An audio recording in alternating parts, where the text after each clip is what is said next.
In front of me is Sony Xperia 10 Mark II, and let me show you how to change video resolution on the following device.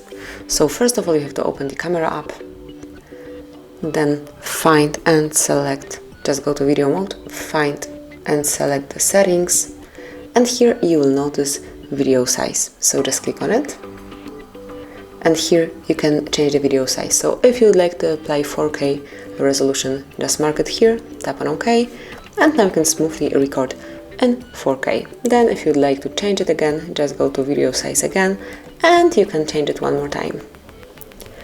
So this is it. This is how you can change video quality in your Sony Xperia 10 Mark II. Thank you for watching. Please subscribe our channel and leave the thumbs up.